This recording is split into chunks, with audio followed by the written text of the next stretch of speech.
Meu amigo, minha amiga, é impressionante como é que tem gente no nosso país que está acreditando piamente que o fato dos Estados Unidos terem declarado, terem classificado entidades criminosas aqui no nosso país como entidades terroristas internacionais, que os Estados Unidos farão algum tipo de intervenção direta no território brasileiro sob esse pretexto. Eles podem até arrumar algum tipo de estratagema para tentar ali buscar informações sobre as nossas riquezas minerais, sobre o nosso subsolo, podem montar uma operação aqui, outra acolá, mas tudo tem uma questão envolvendo a geopolítica.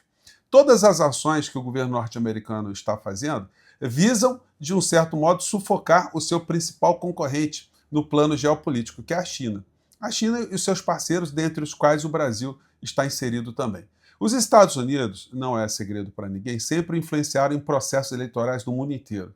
E agora nós vimos neste domingão que na Colômbia um candidato com perfil do Milei, um perfil do Bolsonaro, dessa gente da extrema-direita, passou para o segundo turno nessas eleições na Colômbia. A coisa lá também vai ficar muito complicada e ela serve como um alerta para nós de que nós não devemos jamais menosprezar a ingenuidade de boa parte da população e a capacidade de iludir, a capacidade de engabelar, a capacidade de praticar estelionato político que essa extrema-direita no nosso país tem, junto com as big techs, junto com os grandes veículos de comunicação que nunca fizeram um combate muito eficiente a essa gente, porque, como eu sempre disse aqui para vocês, eles funcionam, essa extrema-direita, como forças auxiliares das suas pautas políticas, as suas pautas econômicas, as suas pautas dos seus interesses, né? Bom, vou conversar com vocês, farei aqui algumas atualizações e mostrarei mais um trecho da entrevista do Juliana Dalpiva no podcast Três Irmãos,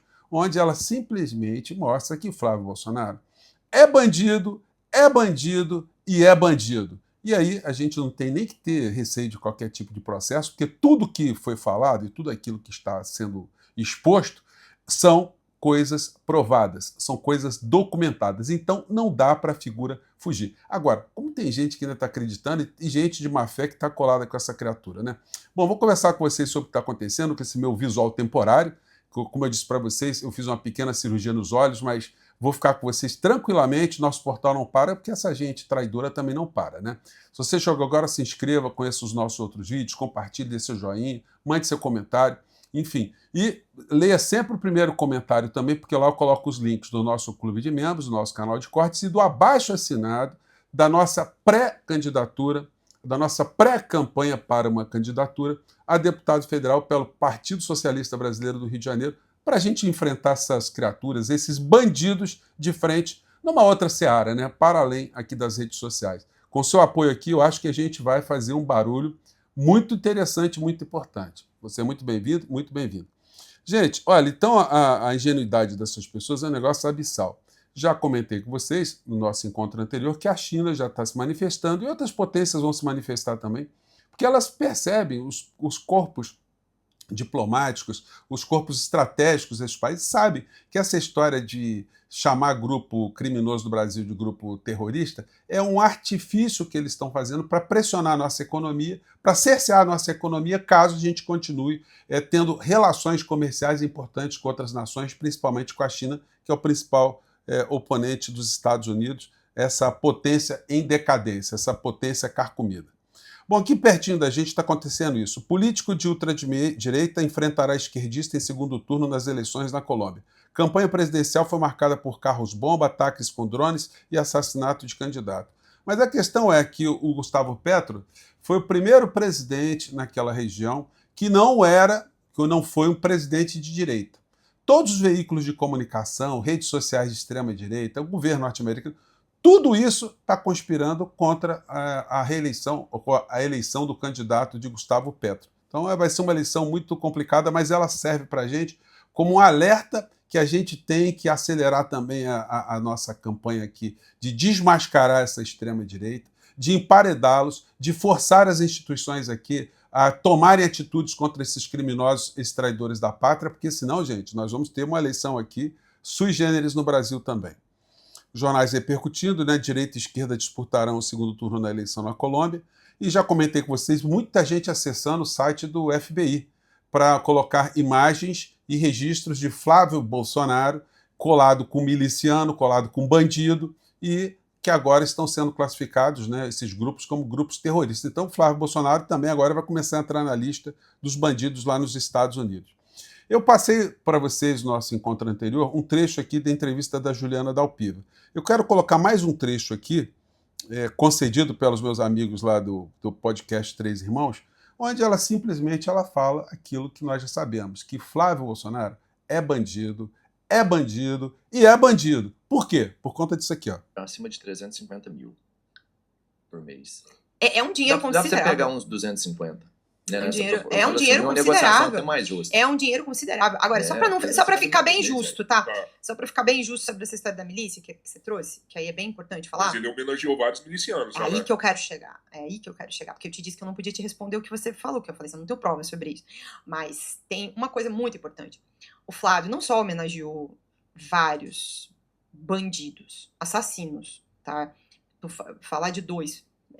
O Flávio homenageou o Capitão Ronald, que foi acusado, agora condenado pela morte, por participação no assassinato da vereadora Marielle Franco. Como também, e foi o que ele mais homenageou, condecorou, tanto com a medalha Tiradentes, que é a maior honraria do estado do Rio de Janeiro, como também fez moção de homenagem, foi entregar a homenagem na cadeia para o Adriano da Nóbrega, que foi um dos maiores assassinos de aluguel que o Rio de Janeiro já teve. Ele morreu no começo de 2020, mas... Gente, não tem como um cara que era um assassino conhecido, um assassino que tem reputação de assassino, que o Flávio Bolsonaro não soubesse que estava colocando parentes dele a pretexto de algum tipo de parceria, algum tipo de pagamento, algum tipo de conexão dentro do gabinete dele, gente. Não tem a menor condição. Bom, vamos lá. Então, ali, ele matou dezenas de pessoas. O Flávio homenageou ele e defendeu ele muitas vezes. Foi na cadeia visitar ele várias vezes. Eu entrevistei pessoas que inclusive, presenciaram algumas dessas visitas que ele fazia na cadeia. E onde fica mais grave tudo isso? Né? Porque a desculpa do Flávio é, eu homenageei um herói, eu não sabia que ele estava envolvido. Mentira. Isso é mentira também. O Flávio empregou no gabinete dele, por 10 anos, a ex-mulher do Adriano da Nóbrega, Daniele Nóbrega. E ela era funcionária fantasma. Qual era o objetivo do Adriano em pedir ao Flávio, porque isso também foi relatado ao longo dos anos, pelas fontes, o Adriano queria que a ex-mulher dele tivesse um emprego formal, para que ela pudesse contribuir com a Previdência, para aposentadoria e tal, para não ficar dependendo dele para sempre. Ele dava um dinheiro para ela, mas ele queria que ela tivesse algo formal, até para não atrapalhar os negócios dele. E aí, o Flávio emprega. De repente, para não perturbar muito o juízo dele, né? Vai saber, né, gente? Ô, mundo. A pedido do Adriano, e por meio do Queiroz, que era muito amigo do Adriano, a ex-mulher do Flávio. Só que, lembra que o esquema é fantasma e tem que sacar e tem que devolver o dinheiro? Então, ela precisava ficar com esse dinheiro, né? Ela não podia devolver e ficar só com 10%, porque era para ser, tipo, uma pensão para ela. Era assim que o Adriano via isso. Uhum. Então, esse dinheiro tinha que voltar para ela. Aí, o que acontece? Esse dinheiro que tinha que voltar tem um caminho. Tem um caminho. Tem dinheiro que o Queiroz recebe das pizzarias da mãe do Adriano, das quais o Adriano também era sócio. Então, o Queiroz recebeu esse dinheiro. E o que a investigação aponta é que esse dinheiro foi parar nas mãos do Flávio. É isso. Então, esse caminho. Aí, assim, o que eu quero deixar muito claro aqui quando você fala é que eu não tenho como dizer que o Flávio integrava qualquer grupo de milícia e recebia dinheiro da milícia por fazer parte de nenhum grupo de milícia. Isso... Não, mas ele estava conectado com os milicianos, né? 10 anos os parentes, ou as parentes do matador, do assassino, dentro do gabinete de Flávio Bolsonaro. Gente, teve CPI na Assembleia Legislativa do Rio de Janeiro sobre milícia, e o Flávio Bolsonaro fez vários discursos defendendo milícia, gente. Está documentado isso aí não é história da carochinha. Agora, ele quando foi para os Estados Unidos, ele foi pedir para colocar a milícia também como grupo terrorista? Enfim, seria até um caso também, né, desse site do FBI aí, receber denúncias de brasileiros do perigo do que representa o Comando Vermelho, o PCC, e também as milícias, já que eles estão querendo colocar grupos criminosos como grupos terroristas. Mas vamos seguir aqui com a Juliana. Isso que eu quero que fique claro. Isso não ficou comprovado nas investigações. Ficou comprovada essa situação em torno da ex-mulher do Adriano e da mãe dele também, porque depois a mãe dele também foi funcionária de gabinete do Flávio por 3 anos. Por que o Flávio empregou a mãe e a ex-mulher de um dos maiores assassinos de aluguel do Rio de Janeiro? O Flávio nunca conseguiu responder isso de maneira concreta. Sem se embananar todo, né? Sem se enrolar demais, porque isso é inexplicável, é inaceitável. E, eu não sabia, mentira. Mentira, porque em dezembro de 2017, um ano antes da eleição de 2018, o Queiroz Olha só que revelação importante.